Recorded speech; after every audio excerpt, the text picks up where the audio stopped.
Welcome to Hearts and Stripes, your one-stop shop for all things military marriage. I hope our discussions and interviews equip you with the tools to start or grow a beautiful marriage as we address the benefits and challenges of MILF marriage. I believe life's most precious moments are worth celebrating, so I'll help you design your marriage blueprint in alignment with your core values. Thank you for joining us, and remember to rate, subscribe, and review. Let's do this. Hello, everyone, and welcome to Hearts and Stripes. I'm your host, Bree, and thank you so much for joining us on another Heart to Heart. So today's episode is a treat. It is actually a flashback from our Combat COVID Marriage Summit. And this was an interview that we had with none other than the brilliant Dr. Gary Chapman.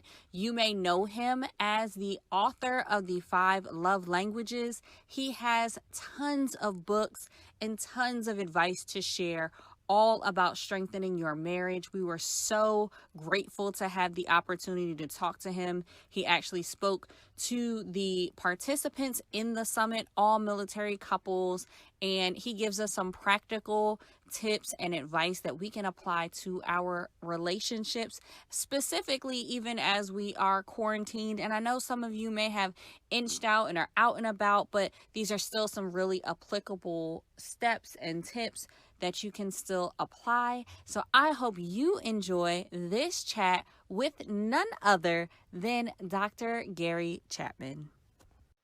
So I will say, I wanted to jump into a serious topic here, and it's one that I've been concerned about, just as you mentioned, starting off that going through this quarantine time. It depends, how you go through it will depend on how your relationship started off, right? Your relationship was good, you're starting off in a better place. If your relationship wasn't so good, it's not starting off in as good of a place. So this question is, why are we seeing an increase in domestic violence during this time? And how does this start? And how can it be prevented? Or what is your take on some things that can be done during this quarantine for those relationships that aren't in such a good spot? Yeah. Well, I think, as you said, if the relationship was already unstable, and if one of them never learned how to handle their anger, then you get into this pressure situation, and that person is likely to be violent. It all goes back to learning how to handle anger. And let's face it, most of us didn't get any help on learning how to handle anger. No. And so we get in a marriage and our spouse doesn't agree with us, which is always the case. No two people are going to agree about everything. Right. And so we think we're right. That's always the case. We both think we're right. And so if you happen to be an angry person and you get into a conflict situation and you're not getting your way, then the anger comes out often with either harsh words or physical, pushing, shoving, and all that kind of stuff. So the real answer is for that person who's doing the violence to recognize their own need for help. I need to learn how to handle this. Otherwise, you're going to have a whole string of broken relationships throughout your whole lifetime. Right. Listen, there's nothing wrong with the emotion of anger. Actually, anger is a good emotion. It's designed. We feel angry when we think that we've been treated unfairly. Mm-hmm. And but sometimes it's not that they treated us unfairly. It's that we didn't get our own way. So there's good anger and there's bad anger. Bad anger is I'm just not getting my way and I'm gonna make sure you give it. No. Good anger says that's wrong and I'm gonna make a step out to try to right the wrong. All great social reform really is born out of anger. Yeah. So it can be a good emotion, but we have to learn how to control anger and not let anger control us. And so, I wrote a book on that topic called Anger, Taming a Powerful Emotion. And so I would say that in that situation, if the person who has the problem with anger out of control would just say, I'm going to get some help. I'm going to go talk to a counselor. I'm going to go talk to a chaplain. I'm going to talk to somebody, and I'm just going to share where I am in this journey and let them help me. Listen, it's a sign of maturity to reach out for help and help learn how to have better relationships. So that's the ideal. You know, if you're the person that's being abused, then the most loving thing you can do is to not accept the abuse as normal behavior. That's good. And you just say to them, honey, I don't know how you feel about me, but I love you too much to sit here and let you do this to me and to the kids if you have kids. And I'm going to go talk to somebody. I'm going to go to get help. I'm going to go get counseling. If you want to go with me, that'd be wonderful. But I love you too much to sit here and do nothing. That's the approach for the person that's being abused. And you reach out to the chaplain or you reach out to mental health counseling and let them help you walk through that. So, you know, at the heart of both of these is choosing an attitude of love. By nature, we're all selfish. We want our way. Love is the opposite. Love is the attitude, I'm here to enrich your life. I'm here to help you become the person you want to become. You get a husband and wife who has that attitude toward each other, you're going to have a good marriage because you both are thinking, how can I enrich your life? How can I help you? What can I do to make your life easier and better? And so we choose our attitude. We don't choose our emotions. Emotions just grab us based on the circumstances, but we choose our attitude. Attitude is our way of thinking, and love is an attitude.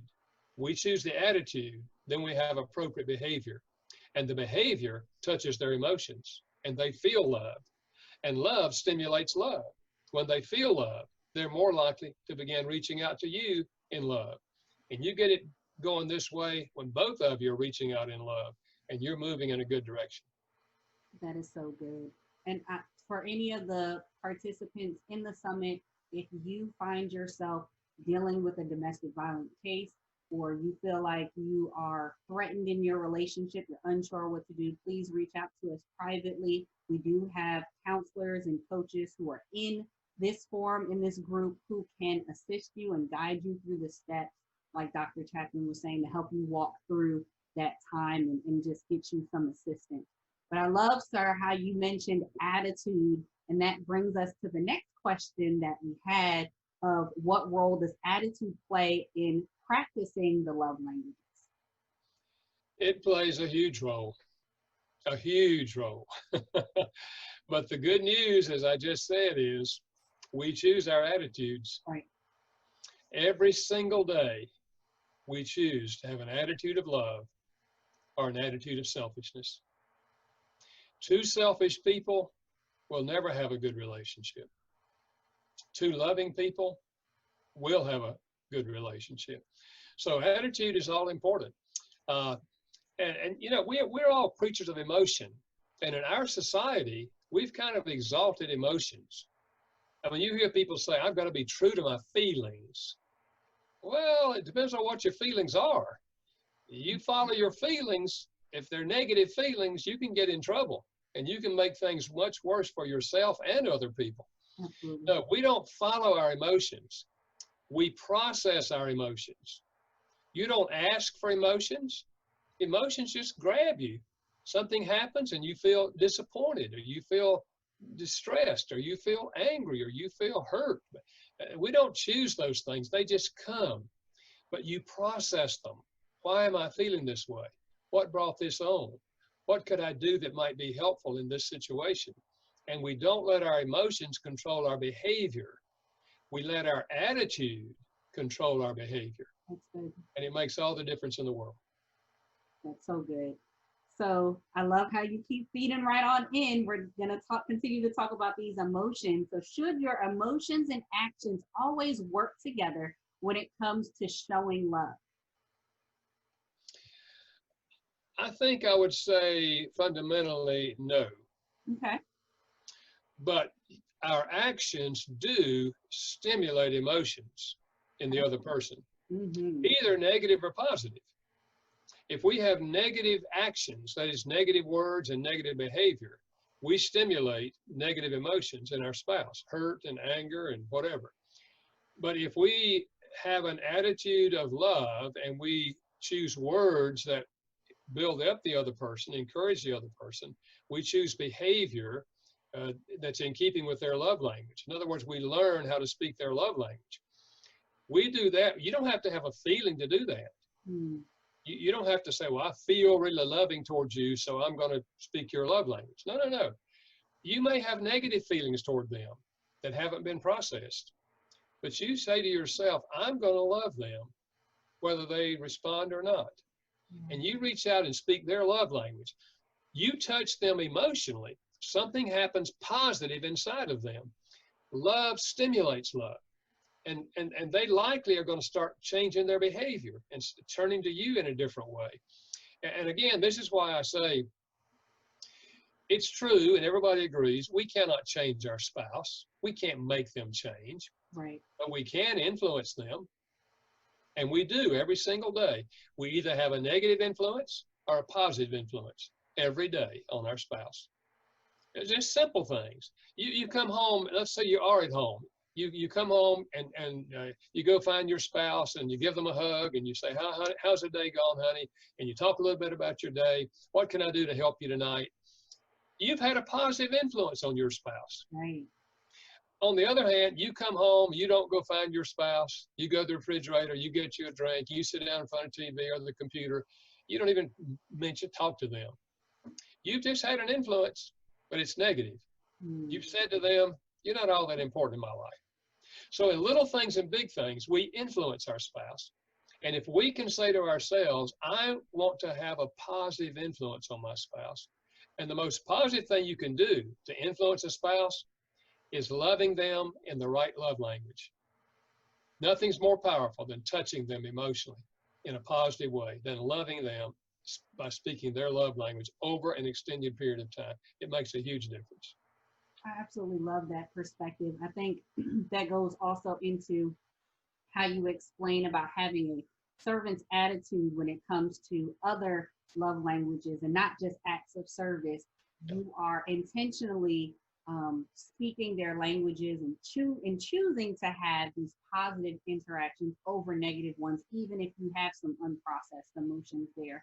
So what is your perspective, if you could share a little more on what that servant's attitude kind of looks like as you walk through maybe physical touch, right? Or you don't want a hug right now or something like that. What is that servant's attitude? What does that look like with the different 5 love languages? Yeah, well, let me say this, first of all. At the heart of what makes life meaningful is an attitude of serving other people. Mm-hmm.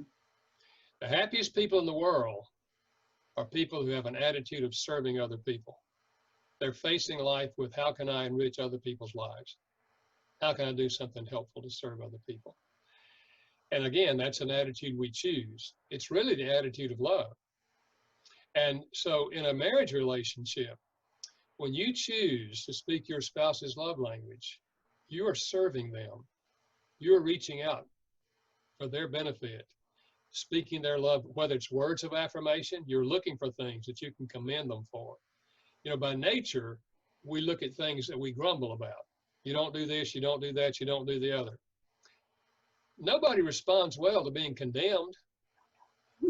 But if you look for something good and say, honey, I appreciate the fact you took the trash out this morning. That was very meaningful. Rather than saying, about time you took the trash out, the flies are going to carry it out for you. You know, look, if words of affirmation is their language, give them positive words. You give them critical words, it's like a dagger in their heart. Quality time. If quality time is your spouse's love language and you're at home together, why not give them 20 minutes every evening to sit down and say, honey, let's talk about whatever you want to talk about. What's going on in your life? What have you been thinking today? What have you been feeling today? What could I do that would make life easier for you? How could I help you? Yeah. Man, that communicates love to them. It may not be comfortable for you. It's not something you would necessarily want, but because you know it's what they want, you have an attitude of serving them by speaking their love language. And acts of service is the same thing. My wife's love language is acts of service. Mine is words of affirmation. So what did I do when I got married? Because I didn't know anything about love languages. I gave her words of affirmation. I told her how nice she looked. I told her how much I appreciated what she did. I told her a dozen times a day, I love you, honey. I love you. I am so glad I married you. But I didn't do anything to help her. Mm-hmm. And so I don't know, a few months into it, she said to me one night, you keep on saying, I love you, I love you. If you love me, why don't you help me? I was blown out of the saddle. Yeah. Because in my mind, I loved her. In her mind, if I loved her, I would be helping her. Right.